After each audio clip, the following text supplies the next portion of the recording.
morning. There we go. That song threw me a little bit. That touched me deeply. Thank you for that, Gina. We're used to that. What I was thinking was, gosh, isn't that true? I love the same way you love. I want to love and I want to be loved. My heart breaks and your heart breaks. And I think when we talk about pride and we're talking about the LGBTQAI community, we need to acknowledge that they are pinned down often and boxed in and sometimes even killed, right? As many of you know, I have a transgender son, and I'll tell you, when he came out to me, that's what I was most afraid of. Not that the fact that he was transgender, but the fact that he would leave my house and go out into the world where hatred lives. One day I came home, my son was about maybe 13 or 14 years old. And prior to coming out as being transgender, he was the #1 sought after babysitter in my neighborhood. He made thousands of dollars babysitting. People would offer him $50, $60, $80, $75 bonuses for working for them that weekend. After he came out, he had one family that still hired him for babysitting. So when he was about 13, 14 years old, I came home and I saw something on my driveway. And so I parked on the street and I looked at it, and I'm not going to repeat what it said, just trust that it was hate-filled towards my son.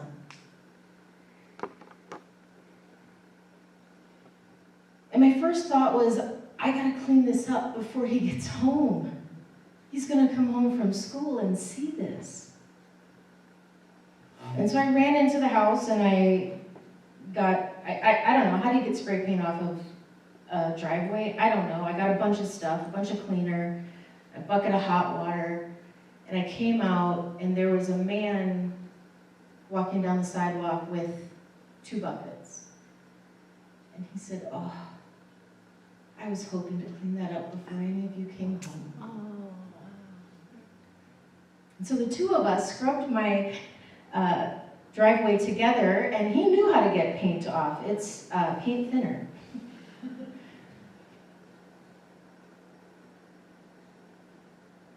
So there's much good and love out there from people we don't even know. We went through that whole experience, and he never asked me my name, and I never asked him his name.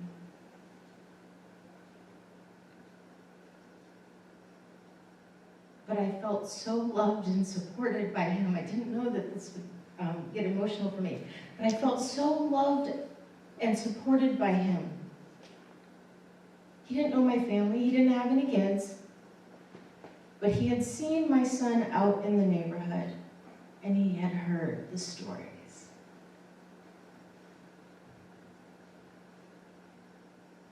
So that's why your song hit me so hard. Yeah, don't pin me down. Don't box me in. Let me live my life. Let me love and be loved. Often we hear people say, well, you know, it's a lifestyle choice. And my response to that is always, help me understand when you chose to be straight. Help me understand when you chose the gender assigned to you at birth was the correct one.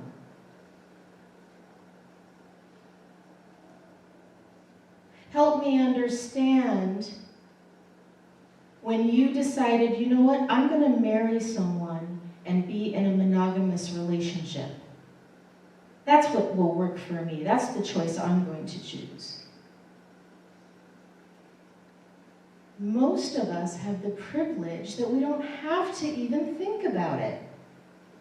Because what's inside of us and how we want to live our lives matches up with society. The reason we need Pride Month,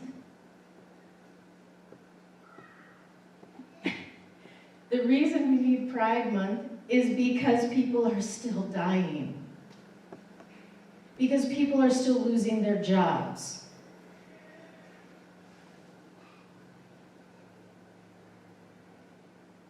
Because people are still being denied housing.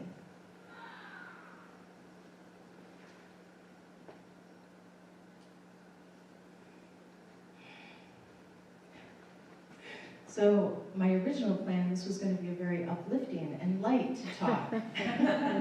It's Gina's fault. It's Gina's fault.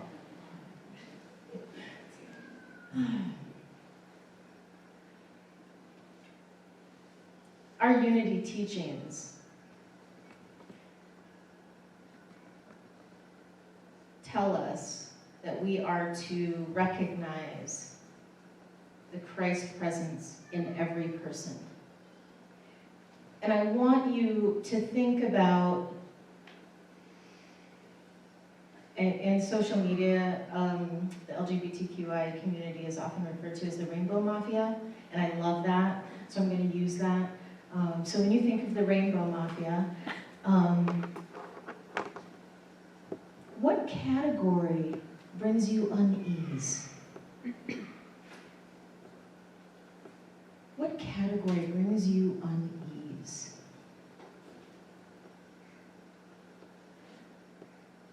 Just think about that. Is it two women loving each other? Or maybe that's fine as long as you don't have to see it. You can love each other in the privacy of your own home, but don't hold hands, don't rub it in my face.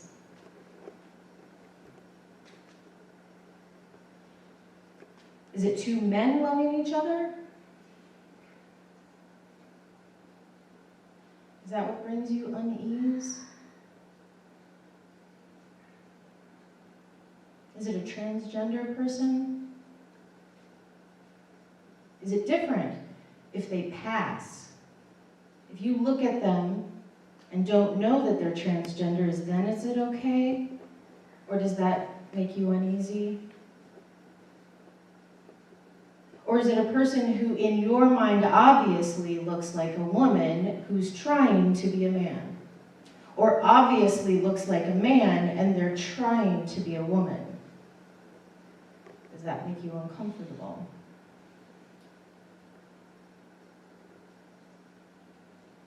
It's not bad if it makes you uncomfortable. What's bad is if it makes you uncomfortable and you don't look at the problem as being your discomfort.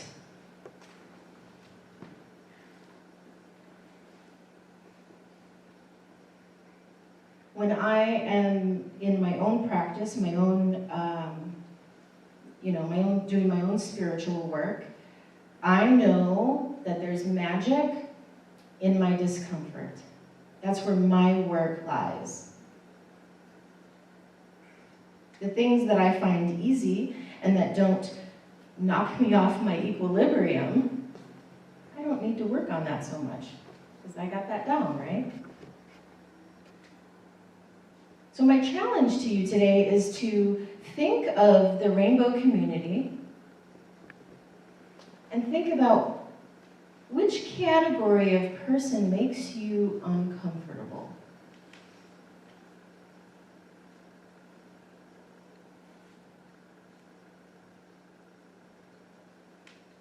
And then ask yourself, when that person shows up, what in me is being challenged? What in me is being touched upon? We talk about systemic racism and these unconscious biases that we have, that we look through the world, we look through the lens to the world through a white lens. And it doesn't matter if you're white or not, because that's the lens through which we've created. And if you're not white, you're going to look at the world through that lens, and it's not going to fit, right? Who are the superheroes? Who are the, the superstars? Who are the primary love interests in popular stories, popular movies, popular TV shows? It's all through a white heteronormative lens, right? And so when we see something different, we say, wait a minute, that's not how it's supposed to be.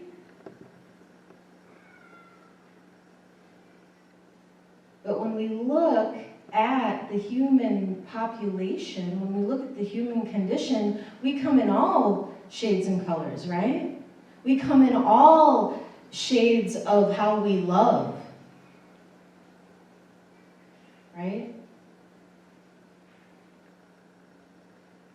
I befriended an older woman in previous ministry, and we were talking about pride, and we were talking about whether we should bring this to our church and celebrate pride in church. This was enough years ago that even in a unity church, we were questioning whether we should do this or not. Wow. Right? And it was this little old lady who said, she stood up in front of the whole congregation and said, I'm X number years old.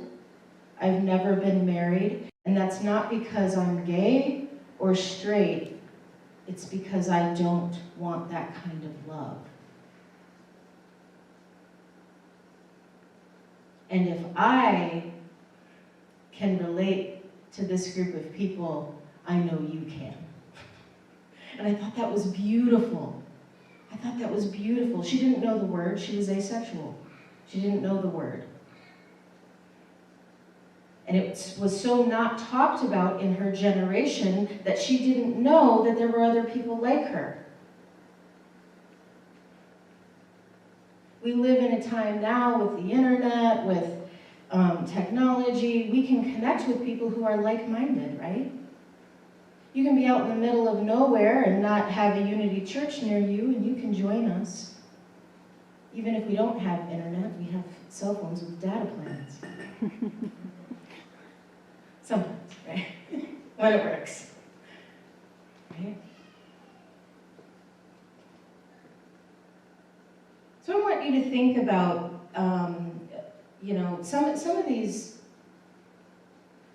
some members of the Rainbow Mafia can be really loud, right? They can be really flamboyant. And why do you think that is? Is it just in that population there's a higher percentage of extreme extroverts?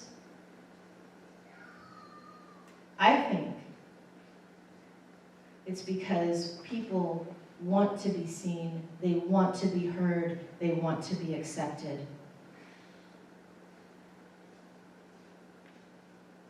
When my son had top surgery, which is a mastectomy, he had top surgery, and the scars are significant. The change in his body was significant. I could not get that kid to put a shirt on to save my life. He walked around shirtless all the time. Now, was it because he was an exhibitionist and he just thought he had a great bod and wanted to show everyone? No, he wanted to be seen. He wanted to be heard, and he wanted to be known.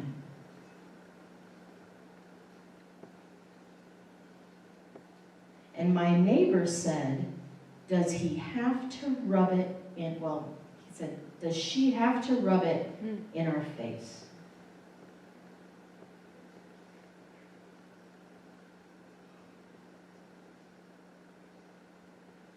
And I said, when you walk around in your front yard, what are you rubbing in my face? And he said, what are you talking about? Nothing. I'm not weird. And I said, my son is walking around in his front yard doing yard work. He's not thinking about you.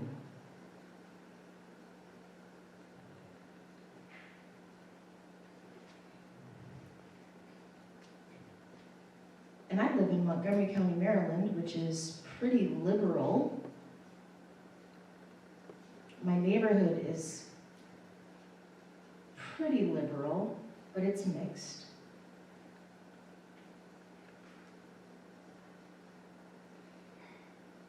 But our current climate of politics, racism, our current climate is creating both more information and more people are coming out and more people are speaking their voice. And at the same time, more people are comfortable with spewing their hatred out loud.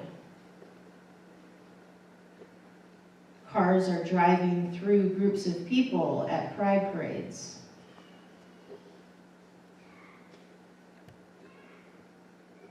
Vandalism is happening to churches that post support for pride. In my minister support groups, we're not supposed to talk about what happens. Shh. That's one of the topics of conversation. Do we publicly put it on our sign outside? Or do we quietly support inside? And I'm here to say, let's all take a deep breath and muster up some courage. Because just like misogyny is going to take men to change, hatred and bigotry and prejudice against the LGBTQ community is going to take straight people to change. And I'm calling on you, if you're heterosexual, if you believe in monogamy, and if you are cisgender, that means when you were born they said, hey, it's a girl, and you said, yeah, that's correct. Or yay, it's a boy, and you said, yeah, that's accurate. I'm calling on you. Muster up some courage.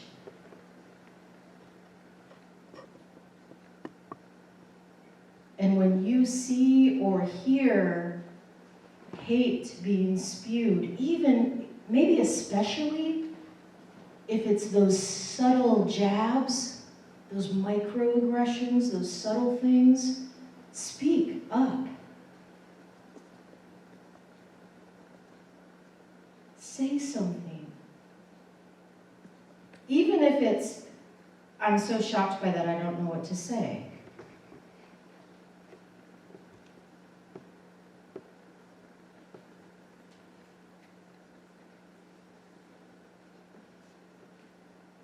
We need to, let me start over. We are living in a time of great change. We are global, right? We are global. And there's so much going on. The pandemic really showed us how connected we all really are.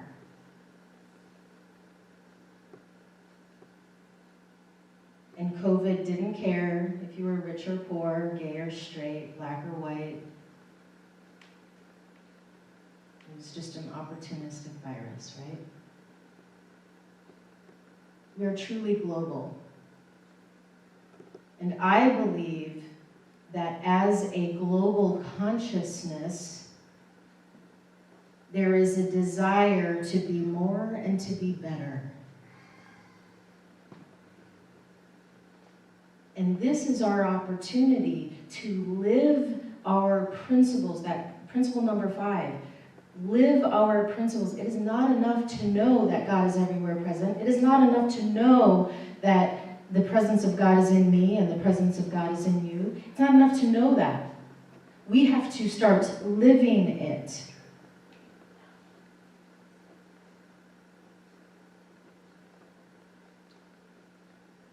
And we're being called not to live it where it's easy.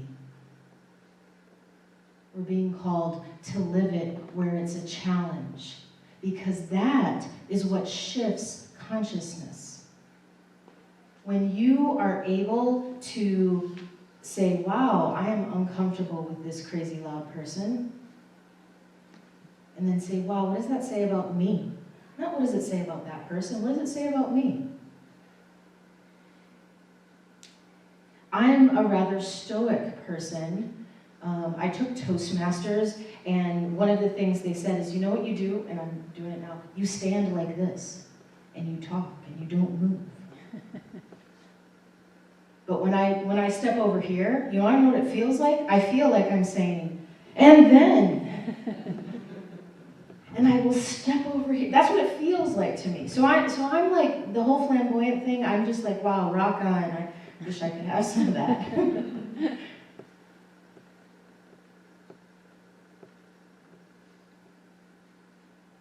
But those areas where we are uncomfortable is where the magic is waiting to be wielded.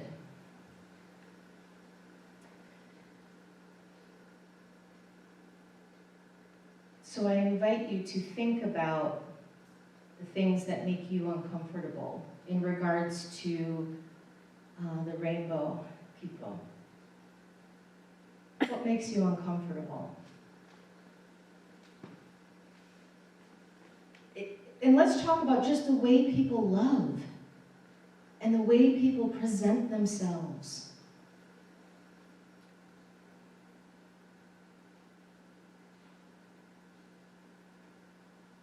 What makes you uncomfortable? And you might say, oh, well, I'm gay, so this doesn't apply to me. It applies. It applies. It applies. Because something about other people makes you uncomfortable, even if you are in a marginalized group. I have an inner racist in me because I was born and raised in this country, even though I'm a woman who has been marginalized.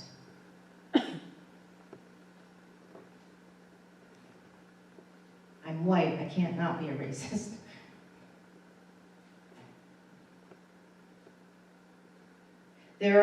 I have friends who are in relationships that look differently than what I'm used to, and I'm like, wow, how does that work? I've learned to be curious rather than uncomfortable.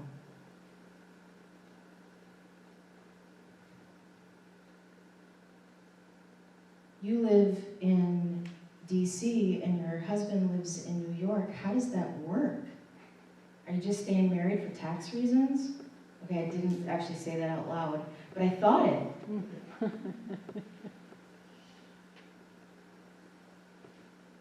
Their relationship works beautifully for them. They love each other, and they're loving each other in the way that works for them, which means that they're apart much of the year. Doesn't make it wrong, doesn't make it bad. And the way they do relationship has zero influence on the way I do relationship, other than when I open my mind and expand my realm, I can love better and I can love more. Because I'm removing my own limitations. It's one thing to be tolerant. Okay, you can be gay, just keep it kind of low. I don't want to see it. tolerate your existence, but just, don't be too loud about it. That's tolerance. You can be here,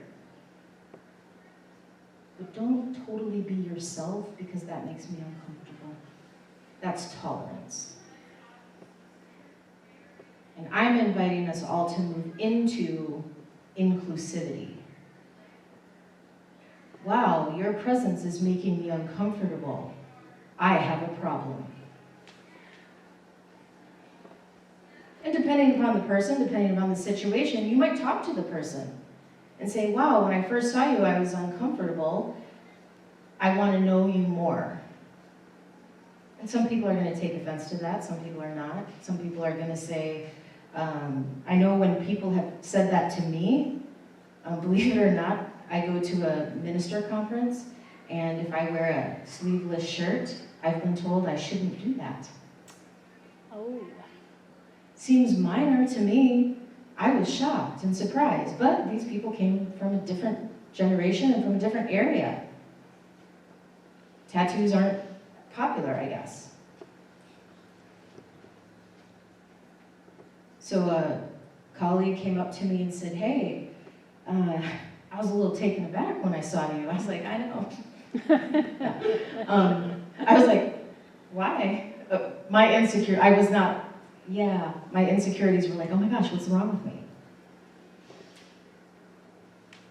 And he said, maybe you should wear a sweater. Mm-hmm. Oh my gosh. And I said, if my tattoo makes you uncomfortable, I think you're the one with the problem. And he sat back, and he started laughing, and he was a kind of big, older guy, and he had a big belly, and so his belly starts bouncing. And he starts laughing, and he said, you got me on that one. Mm-hmm. All right.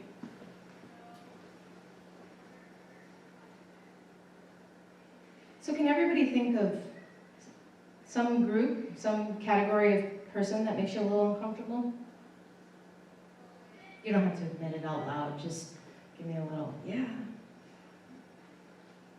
We got something, right? We're going to take that into meditation.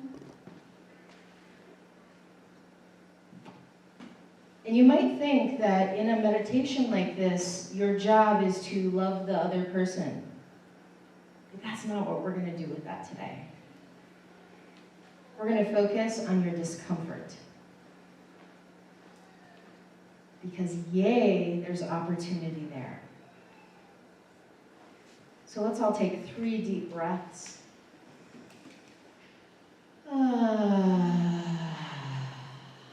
If you're vaccinated, give me a big audible exhale. There you go.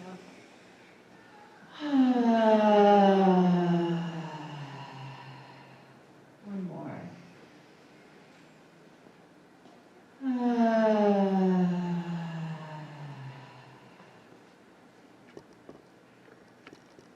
Let's focus on that heart space.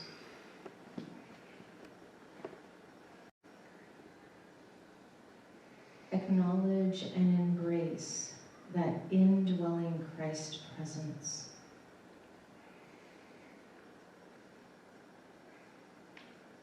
At the core of who and what you are an expression of God. Focus there.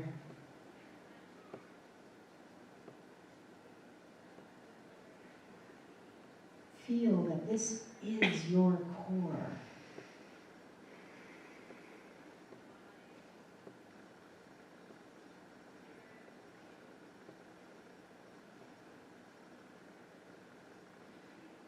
Imagine, sense, and feel this core expanding and filling your body.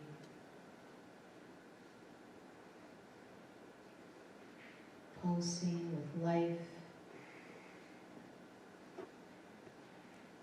Pulsing with creative energy.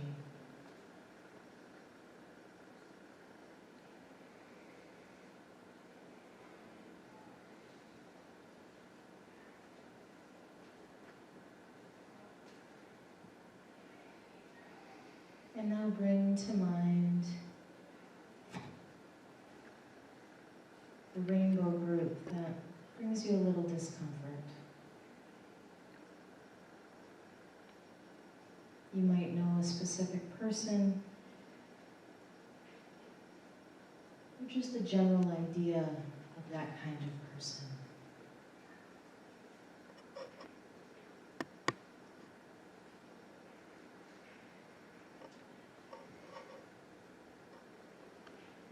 Focused on the highest part of yourself, that indwelling Christ presence, pose the question,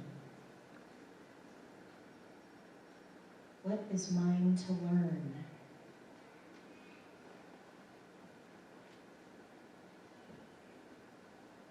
What is mine to learn about myself?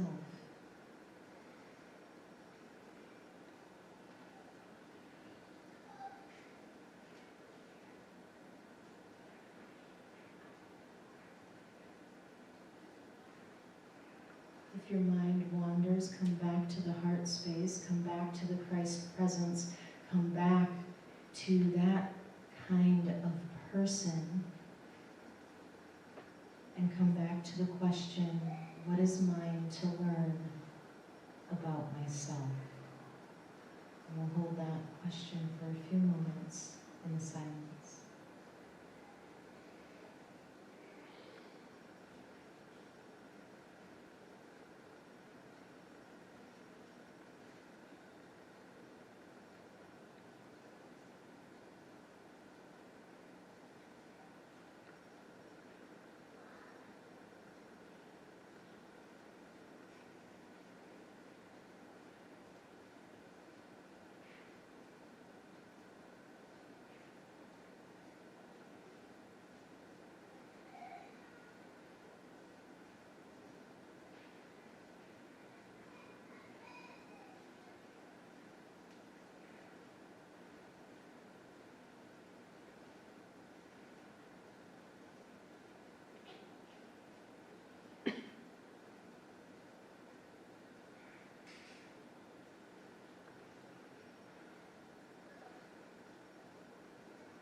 I hope something came to you from that question. If it didn't, I invite you to do this exercise at home. This is what the world needs, but you can be selfish about it. This is the path to personal growth and evolution as well.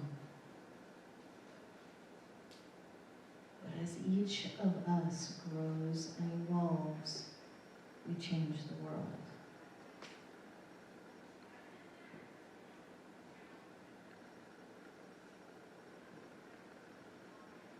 And if you have a willingness to grow and change and evolve, we're definitely on the same side. And so it is, amen.